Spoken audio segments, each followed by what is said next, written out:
అదే RTV app వార్తల్ని క్షణాల్లో చదివే అవకాశం ఉంటుంది. ఒక న్యూస్ పేపర్, ఒక టెలివిజన్ ఛానల్ మీ చేతుల్లో ఎప్పుడు ఉంటాయి. తెలియదు మీకు ప్రజలు ఇబ్బంది పడిపోతున్నారు. కడుపు నొప్పి, స్టమక్ పెయిన్ ఎక్కువ అయిపోయింది. అందరికి ఏం అర్థం కావడంలా. ఏంది అనుకుంటే మళ్ళీ నిదానంగా వాళ్ళ భార్యలే కనుక్కుంటా ఉన్నారు. ఇది కల్తీ మందు ఏదో ఉంది, మనం జగనన్న ఇచ్చినప్పుడు సారా ఏది మనకు బ్రాంతి షాపుల్లో ఏదీ లేదు.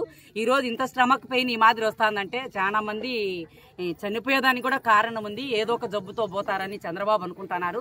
కేవలం మనుషులు చనిపోయేదానికి సారాయితోనే ప్రస్తుతం మీరు బెల్ట్ షాపులు ఆపేయాలి, మీ సారాయిని అరికట్టాలి, మీ ప్రభుత్వం తొందరగా దిగిపోవాలి.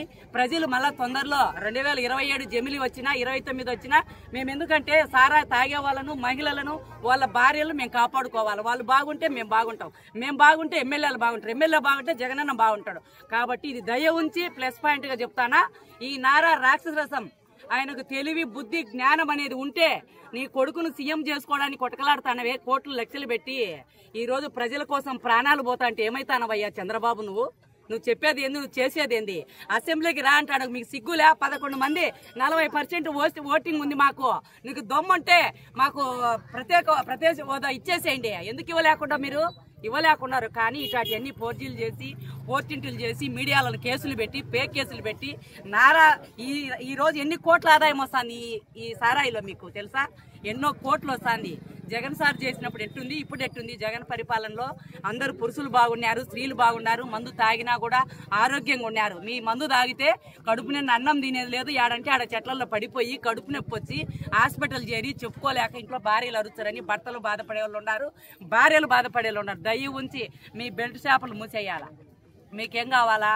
బార్లు, బెల్ట్ షాపులు, సందులు, గొంతులో ఇంటింటి పక్క పక్కన. అదే జగన్మోహన్ రెడ్డి అంటే 3 కిలోమీటర్లు 5 కిలోమీటర్లు. నువ్వేనా సీఎం? నువ్వేనా నారా చంద్రబాబు? నీకు సీఎం పదవి తక్కువ, నువ్వు ప్రజలకు ఇంకా తక్కువ. నీకెప్పుడు ఈ జన్మలో సీఎం కాలేవు. పవన్ కళ్యాణ్, నువ్వు, లోకేష్ 3 ఫ్లైట్లు వేసుకొని గవర్నమెంట్ లెక్క ఉందని తిరుగుతా సినీ ఫీల్డ్కి. ఆయన మీరు అన్ని తిరుగుకుంటా నువ్వేం చెప్పింది ఆయన చేస్తా ఉన్నాడు. ప్రజలను కాపాడలేరు, వాలంటీర్లు కాపాడలేదు, పార్టీని కాపాడలేరు, మహిళలను కాపాడలేదు, ఎవరు లేరు. దయ ఉంచి ఈ నారా ఈ రాక్షసు పాలన అనేది అరికట్టాలని కోరుకుంటూ, సారాయి వద్దు, మా బిడ్డలంతా ముద్దుగా ఉండాలి, ఈ సారా బెల్ట్ షాపులే వద్దు. ఈ సారా అనేది ఉంటే మేము రోడ్లకైనా ఎక్కడికైనా ధర్నా చేస్తాము. ప్రజలు బాగుండాలి, మేము ఏదానికైనా ముందుంటామని. 100 రూపాయలకే ఇస్తాము, 5 రూపాయలకే అన్నం పెడతామని చెప్పి మద్యం మీద హామీలు ఇచ్చినటువంటి చెత్త ప్రభుత్వం నేడు ఈ కూటమి ప్రభుత్వం. ఎందుకంటే మద్యం మీద ఎక్కడ కూడా హామీలు ఎవ్వరు కూడా ఇవ్వరు. ఎందుకంటే అందరూ తాగి చెడిపోండి, భార్య బిడ్డని నాశనం చేసుకోండి, కుటుంబాన్ని నాశనం చేసుకోండి అని చెప్పి ఒక పార్టీ అధినేత ఎవ్వరు కూడా ఈ విధంగా చెప్పింది లేదు. ఎవరికయ్యా ముఖ్యము 100 రూపాయలకి మద్యము? ఎవరికయ్యా ముఖ్యము 5 రూపాయలకి భోజనము?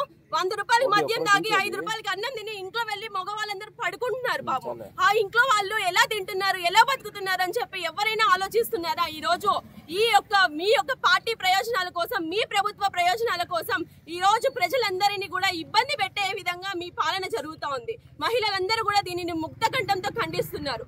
ఆనాడు పవన్ కళ్యాణ్ గారు అన్నారు జగన్మోహన్ రెడ్డి గారిని, మద్యపాన ప్రియులను కడుపు కొట్టావు జగన్ అని చెప్పి ఆ రోజు ఊగుతా మాట్లాడినావే.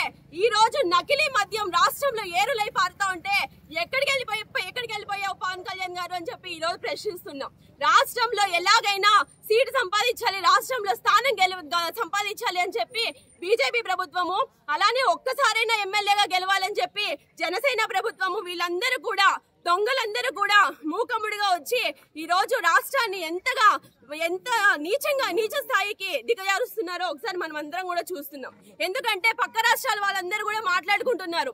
ఎలక్షన్స్ హామీల్లో మద్యం గురించి పెట్టారంటే ఆంధ్రప్రదేశ్ రాష్ట్ర ప్రజలందరూ కూడా తాగుడుపోతులా అని చెప్పి నిజంగా ఎంతో సిగ్గుచేటుగా పక్క రాష్ట్రాల వారు మన రాష్ట్రాన్ని మాట్లాడుకుంటున్నారంటే నిజంగా ఎంతో సిగ్గుచేటు. ప్రజల మీద, పరిపాలన మీద, అభివృద్ధి మీద దృష్టి పెట్టండి. మహిళలకు ఏ విధంగా న్యాయం చేయగలం, పిల్లలకు ఏ విధంగా న్యాయం చేయగలం, వికలాంగులకు, వితంతువులకు, ఇలా పెన్షన్దారులకు ఏ విధంగా న్యాయం చేయగలం అని చెప్పి అధికారులు ఎలా చూసుకోగలం అని చెప్పి మీ ప్రభుత్వము దృష్టి పెట్టండి. అంతేగాని నకిలీ మద్యం ఇచ్చి కేవలం 90 రూపాయలకి 100 రూపాయలకి నకిలీ మద్యం ఇచ్చి దాదాపు 8 మంది చనిపోయారని చెప్పి మనం అందరం కూడా చూస్తున్నాం. ఎందుకంటే రికార్డ్స్ ప్రకారం 8 మంది చనిపోయారు. రికార్డ్స్ లో లేకుండా కల్తీ మద్యం తాగి ఎంతమంది చనిపోయి ఉంటారని చెప్పి ఈ రోజు ఒక మహిళగా నేను ప్రశ్నిస్తున్నాను. ఎందుకంటే ఎలక్షన్ కమిషన్ గారికి కూడా నేను ఒక విన్నతి ఈ రోజు విన్నవించుకుంటున్నాను వైఎస్ఆర్సీపీ పార్టీ కార్యకర్తగా.